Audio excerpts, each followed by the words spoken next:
பல நாள் இந்த இந்த மாதிரி ஒரு நிகழ்வு நடக்குது அப்படின்றதுக்கு ரொம்ப ஆசையாக இருந்தேன். நீங்கள் ஒரு வாட்டி வாட்ஸ்அப்பில் மெசேஜ் அனுப்பும்போதும், அதாவது நான் 26 வருஷம் சினிமாவில் இருக்கேன்னு சொன்னாலும் யாரும் நம்ப மாட்டாங்கண்ணே. அதில் ஒரு 5 வருஷம் கம்மியாக இருக்கும்போது இந்த படம் வந்து எனக்கு வந்து வாழ்க்கையில் முதல் ஹிட்டு. நான் சினிமாவுக்கு வந்து வாய்ப்புக்கு தேடி கூடி வாழ்ந்தால் கூடி நன்மை, நாகேஸ்வரி அந்த மாதிரி வரிசையாக நடித்து அது வரைக்கும் வெளியில் தெரியாது. ஆனால் ஆட்டோகிராஃபில் நடித்ததுக்கு அப்புறம் தான் இவன் சுப்பிரமணியன் நடிச்சிருக்கான், பெஞ்சமின் சின்ன வயசாக நடிச்சிருக்கேன் அப்படின்னு சொல்லி அந்த ஒரு திரைப்படத்துக்கு நான் போய் நம்ம ஃபோட்டோ நடித்த ஒர்க்கிங் ஸ்டில்லாம் எடுத்துகிட்டு ஆல்பமாக எடுத்துகிட்டு ஒரு கம்பெனியில் தைரியமாக போய் வாய்ப்பு தேடுவேன்.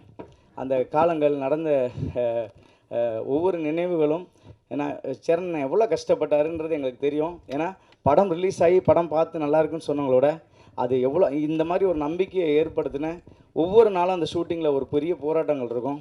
அவ்வளோ அன்றைக்கெலாம் ஃபிலிமில் எடுப்பாங்க. டிஜிட்டல் இன்றைக்கி வந்து டிஜிட்டலில் நிறையா ஈஸியாக 10 ஷாட் 20 ஷாட்னு எடுத்துருவோம்.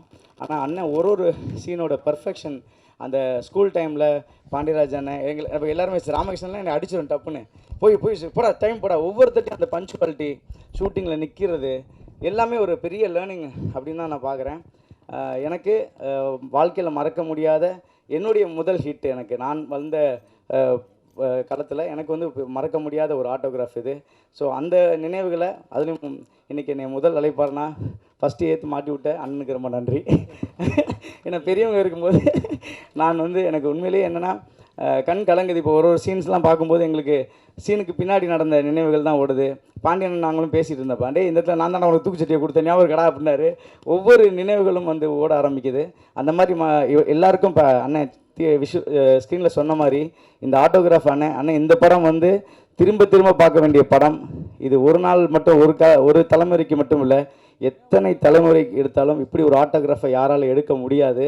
அது எங்கள் அண்ணன் சேரன் மட்டும்தான் எடுக்க முடியுன்றதுக்கு இது ஒரு பெரிய சாட்சி. ஏன்னா எல்லாருக்குள்ளேயும் அந்த காதல், தகப்பனுடைய எல்லாருடைய எமோஷன்ஸும் இந்த படம் தூக்கி சுமந்தது. உங்களுக்கு ஞாபகம் இருக்கான்னு தெரியல, நம்ம ஆழ்வார்பேட்டில் டபுள் பாசிட்டிவ் டப்பிங் முடிச்சு ஃபைனலில் டபுள் பாசிட்டிவ் நான் ஸ்னேகா அக்கா கூட சொல்லிட்டு இருந்தேன். அக்கா நாங்கள் உள்ள டபுள் பாசிட்டிவில் ஃபஸ்ட்டு படம் பார்த்து ஃபுல்லாக போனேன் சார். நீ கேட்டிங்க, டேய் சவுண்ட் இல்லாமல் தானே இருக்கும் படம் பார்க்குறியாடானே. அண்ணன் பரவாயில்ல நான் படத்தை பார்த்தேன்னு சொல்லி வீம்புக்கு போயிட்டு நான் உள்ளே போய் உட்காந்து பார்த்துட்டு ஃபுல் படமும் சவுண்டே இல்லாமல் பார்த்துட்டேன். அடுத்த நாள் எப்படா இருக்குது வெளியே வந்து கேட்டார். ஆனால் நல்லா இருக்குன்னு போயிட்டேன். ஆனால் அடுத்த நாள் வரைக்கும் வீட்டுக்கு போயிட்டு நைட்டு ஃபுல்லாக அழுதுகிட்டே இருந்தேன்.